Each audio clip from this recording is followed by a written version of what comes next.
శ్రీ గణేశాయ నమః. శత్రువుకి శత్రువు మనకి మిత్రువు అని పెద్దలు అంటూ ఉంటారు. శత్రుత్వం ఏమో కానీ మనల్ని ఎవరైనా ఇబ్బంది పెడుతున్నా, బాధ పెడుతున్నా,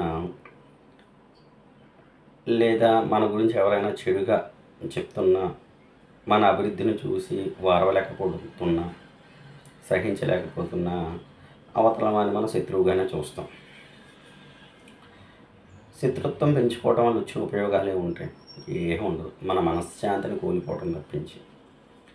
అలాంటి శత్రువులను కూడా మనకి మిత్రులుగా చేసుకుంటే మనం ప్రశాంతంగా ఉండి చక్కగా మన పనులు మనం చక్కదిద్దుకొని మనం హాయిగా ఉండొచ్చు.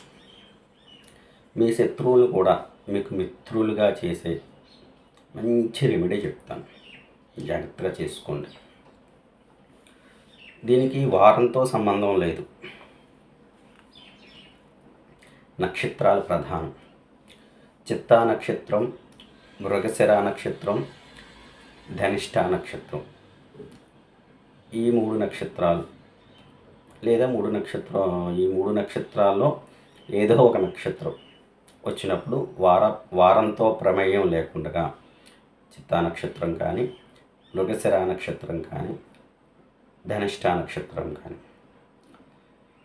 ఆ రోజున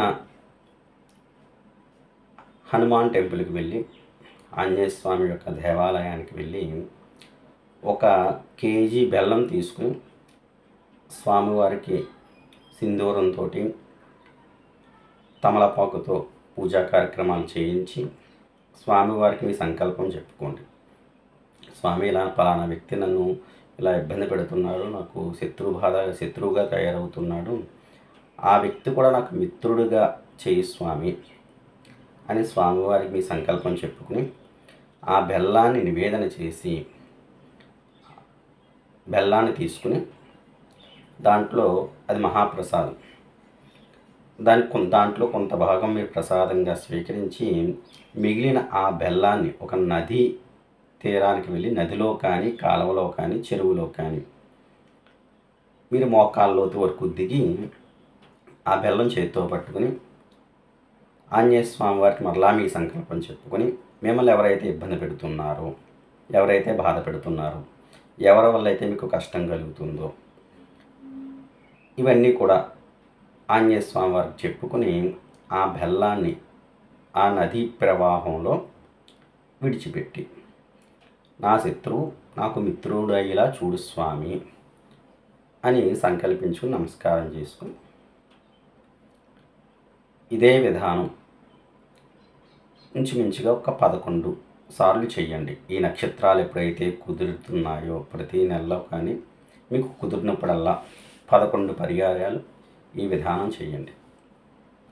ఇలా చేయటం వల్ల వీలైనంత తొందరగానే ఆ ఆంజనేయ స్వామి వారి యొక్క అనుగ్రహంతో, ఆయన వాయుస్వరూపం ప్రతి చోట ఉంటాడు ఆయన కనుక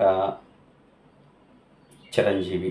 ప్రతి చోట మనం ఏం చెప్పుకుంటున్నా మనలో నిజాయితీ, ధర్మం ఎప్పుడైతే ఉంటుందో అక్కడ హనుమంతుడు ఉంటాడు. ధర్మస్వరూపుడు శ్రీరామచంద్రమూర్తి కనుక ఆయన యొక్క సేవకులు హనుమంతుడు. ఎక్కడైతే నిజాయితీ ఉంటుందో, ఎక్కడైతే ధర్మం ఉంటుందో అక్కడ హనుమంతుడు ఉంటాడు. ఆ ఆంజనేయ స్వామి యొక్క పాదాలు పట్టుకొని, నా శత్రువు నాకు మిత్రుడుగా చేయి స్వామి అంటే మీ సంకల్పం కూడా ధర్మబద్ధమైందే కదా. శత్రువుని పాడు చేయమని మీరేం అడగట్లేదు, నా శత్రువును కూడా మిత్రుడిగా చేయి స్వామి మీరు అడుగుతున్నారు. మీ కోరిక ధర్మబద్ధం కనుక స్వామివారు ఖచ్చితంగా దాన్ని నెరవేరుస్తారు. ఈ విధంగా చేయండి, చాలా మంచి రెమెడీ ఇది.